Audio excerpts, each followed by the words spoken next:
It's my birthday, which means one thing. Keto Chantilly Cupcakes. We're gonna start out with 4 eggs and add a half a cup of the sweetener of your choice. I am using a granulated monkfruit classic. I'm gonna mix these together. Okay, then we're gonna add in our liquid ingredients, which includes a 1/4 cup of unsweetened almond milk. I like the almond breeze flavor. 6 tablespoons, which is like a 1/4 cup plus 1/8 of a cup of your favorite oil. I use avocado. 2 teaspoons of almond extract and 1 teaspoon of vanilla extract. We're gonna mix that up and then we're gonna come back and add the rest of the dry ingredients. Okay. Our dry ingredients include 1.5 cups of almond flour. I like the Kirkland brand. If you don't get a pre-sifted one, I recommend you sift it to get that smooth texture.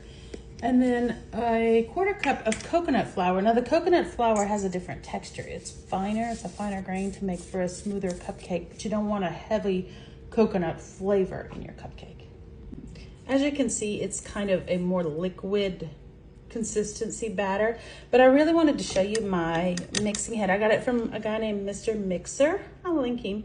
And he, not only does he sell the cool side scrapey mixing paddles that scrape the sides for me. See how it's scraping back here? You can see it scrapes on it. But he also sells these nifty little, I don't know if you can see it in there, this little washer piece right here that makes it easy to adjust your mixer for however you want it so that it passes what he calls the dime test. You're gonna have to check out his videos to see what I'm talking about. It's pretty cool. You like to use the foil lined cupcake cups. I've got the oven preheated to 350, and one of my favorite tips is to use a cookie scoop with a little thing like that to get it all out, because it just kind of, it cleans your spoon with every scoop. And we're going with 12 cupcakes. Okay, at 350 degrees, these took 18 minutes. I did check them at 15 minutes. To check them, you just put a toothpick in. You want your toothpick to come out. See if I can get it to zoom in on that. Yeah, clean, without any crumbs on it. If it comes out with dough on it, put it back in for another couple minutes. I started checking them at 15, but they were ready at 18.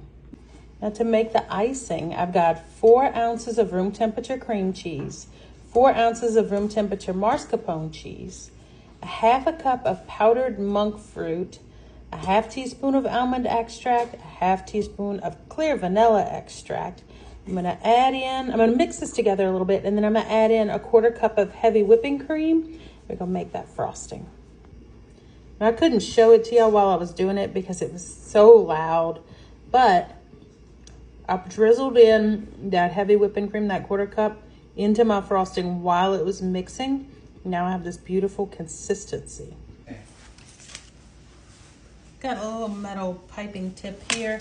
You can just use a plastic bag. You don't have to use any kind of fancy piping bag. I use my regular seal ones. Cut the corner off so it fits the right size like that. Then I'm gonna fill it up.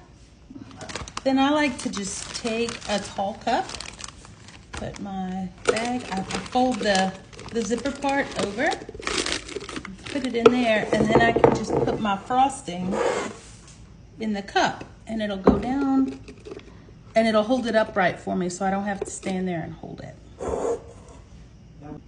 Okay, see, it's so simple to do like this with the bag. I do wish I had only made 8 though. See how they're kind of not full now? The extra part of the cup does give me room. Oh, there's my oven going off again.